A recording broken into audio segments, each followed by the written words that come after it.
Out of the way. Mike? Yes, Mike, this is yours. Youngest boy, and now it's a good question. All right, good to see you again.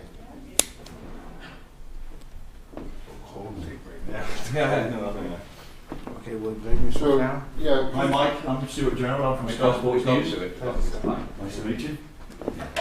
Would you like to take a seat and we'll just mic you up? Do you mind just popping that up under your shirt? Drag on myself and stand behind us. Thanks, Stuart.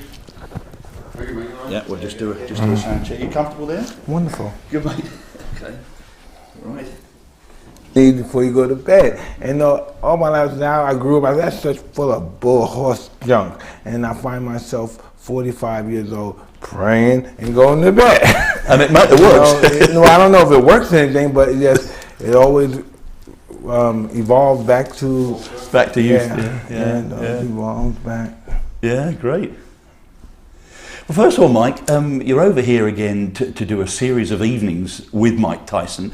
What form do they take? What kind of things go on at those evenings? This is very delightful because really some shows are extremely dynamic because it goes from a variety of things. It goes from us guys just shooting the breeze, having fun, and being gregarious, and it also goes sometimes to a direction of melancholy when we talk about the real stuff of life, and we talk about the intimate stuff of how people necessarily evolve, and necessarily when people are successful, it doesn't always start out easy road. You know, in order to be success, you always have to prepare yourself from disappointments. So no holds barred. It's a warts and all in pretty much. It's always pretty riveting in England. You know, I don't know how the Americans are going to take it, but in England it's pretty riveting because English people are really the masses of them are really a real orientated, just give me a real type of person, you know what I mean? No ketchup, no mustard or mayonnaise, just give it to me raw.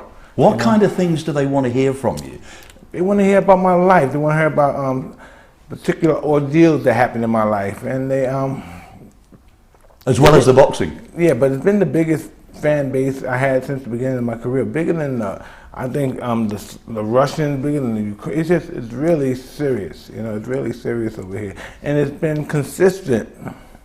It's been consistent. And do you enjoy them? I have no other choice. This has been my fan base for the last 25 years. You know, consistent fan base. Yeah. And you enjoy these evenings talking to the public. A lot of unusual questions maybe do you get? Nothing I can't answer. You know what I mean? I'm the kind of guy, I've seen it all and heard it all. So and done it all. Yeah, pretty much. You know, I have to I don't like to admit to that, but yeah, pretty much, yeah. I've done it all. And what do you think about the current state of the world heavyweight boxing? I don't know. It depends. Only my opinion. They may think it's great. The heavyweight champions who are champions of today may think it's wonderful. But you know, they're very talented, but they're just not exciting. We need exciting fighters, you know what I mean? You can't say anything bad about them. That's why MMA is taking over, because we need a heavyweight that's exciting. And we need a heavyweight that's going to be colorful, to tell everybody, I'm the best in the world, and there's no man on this planet can even stand a chance with me. How dare anybody even stand a chance? And send a challenge out to every fighter that exists, from bantamweight to heavyweight. I challenge everyone, even 2 men at a night. You know, you gotta be a guy that's colorful, you gotta be talking, you gotta make excitement, and that's not here. Well, we've got what we think is an exciting English world heavyweight champion in David Haye. How do you rate him? Well, you know, he's good, he's a good fighter, but you know, he has to establish himself as a champion. You know, and I'm not saying he has to beat guys like, believe it or not, he has to beat guys like Chris Ebola. You know, he has to beat all these guys. That's not necessarily, it has to be Klitschko guys, but you know, Chris Ebola, the guys up and coming guys, you got to fight those guys and beat those guys. You know what I mean? Fight the guys the Klitschko's fought, the Russian guys. I forgot his name. Remember the short guy, the white Mike Tyson, all those. He got to fight all those guys and then establish himself as a good heavyweight, and then take on the Klitschko's. Not fight the Klitschko's right away and grab a money fight. Establish yourself. Let the people see your skills, see your quality, see your determination. Fight all these guys, Chris Ebola, the Russian guys coming up, and all these other guys. And the guys that the Klitschko's for, and let's compare the outcome of the fight with the Klitschko's and you. How do you rate the Klitschko's? Oh, they're top fighters now. You can't doubt them. They proved themselves. They're pretty much established themselves. Yeah. But with all these different divisions, the WBO, the WBF, all the different types of world heavyweight champions we've got, is heavyweight boxing beginning to lose its way a bit with all these different divisions? No, not necessarily, because it gives the opportunity for other fighters to make money. You know, when there was only one champion in one division, it was very difficult for these guys to make money. You know, even if you're the best fighter in the world, you still have to wait for a chance to fight these other guys. You know what I mean? Yeah. And it's just not right. So we need to. It's good for business to have different organizations. Every now and then we should have like the Super 16 with these junior middleweight, so to speak, and then we put them all together, we unify a title, and then something happens again, then we separate the title, then we unify them again, then we separate the title, then we unify them again, and then everybody goes home with a check and everybody can feed their family. And that's what the business is really about, people eating and feeding their family. And what about the good young heavyweights coming through in America? I don't know any. There aren't any? I know I'm not that frequent into the boxing game as much as I was at one time, but if you can tell me a name, maybe I can elaborate on some. Yeah, but you think the Klitschko's and David Haye are the best around at the moment? Well, the Klitschko's are, Mr. Haye has to establish himself. Sure. You know, he won 2 fights. He beat the giant guy who would never fight the Klitschko, and then he fought John Ruiz, who would never fight the Klitschko. But the reality is, Mr. Haye is a Don King fighter, and he has to fight Don King fighters. You know, but it's not his fight. But it's great that he has these guys, because now he could work his training and pick up more and more experience fighting. He has to keep fighting, be active as possible, and then establish himself to get some more, quote, dominant heavyweights. But it's not that he's not in a bad slot. He's in a great slot because he doesn't have to fight the Klitschko's right away. Establish himself, beat 6 or 7, 8 guys, make defenses of your title, have confidence in yourself, and now take them on. After having 8 defenses or 5 defenses, you're standing the odds are a lot better if you win than if you do that. It's great. It's great to hear your views on boxing, Mike. But you were here last night. Your first appearance was at a football ground, Peterborough against West Ham. How did you enjoy that? Well, listen, I enjoyed it a lot. But when I found out who Peterborough was playing, West Ham is very pervasive in their club. They're very world known. Everybody knows who West Ham is. And when I watched, I just thought, just from reputation alone, I thought they were the better team because I never heard of Peterborough. But then I watched them play. You can see they were much fitter. Not saying that Peterborough is not. Maybe they're not in the best shape that they could be at this particular time. But you can just watch the difference in the shape. These guys were taking off like rockets, man. West Ham.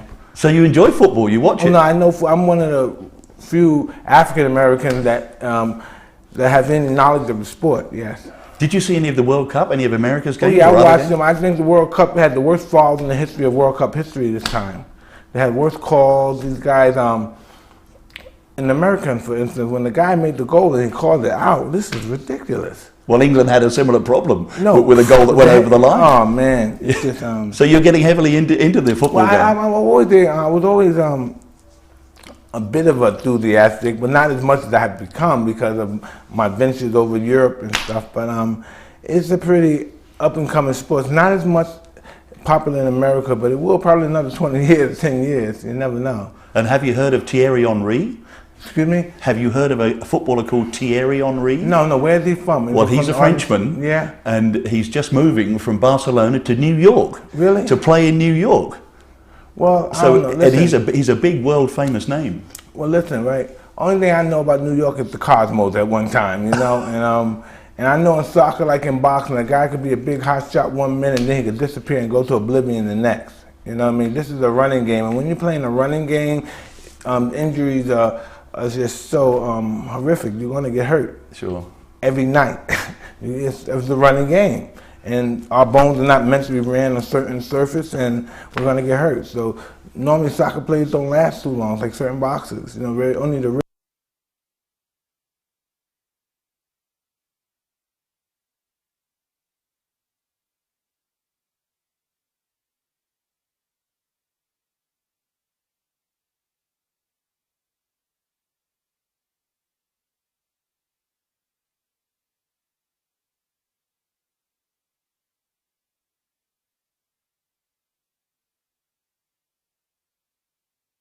first I had.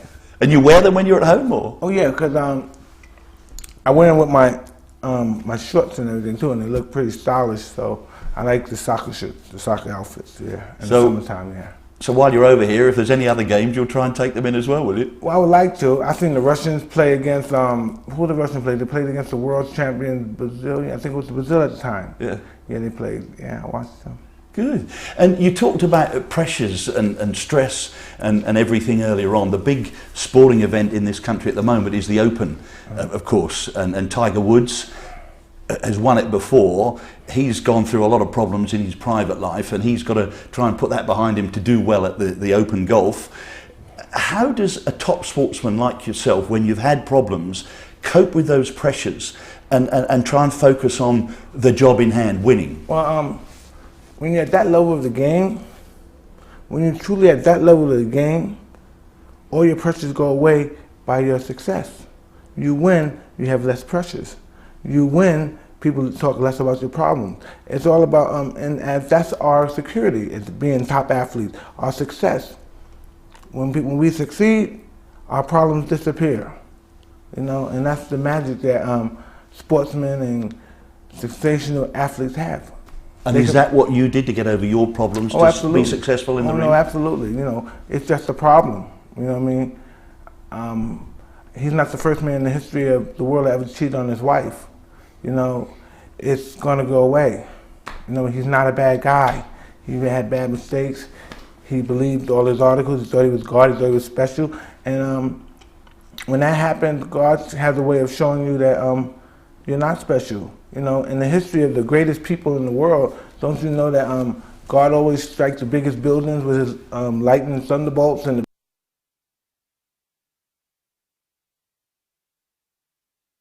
you know, and that's the magic that sportsmen and sensational athletes have. And is that what you did to get over your problems, to be successful in the ring? No, absolutely. You know, it's just a problem.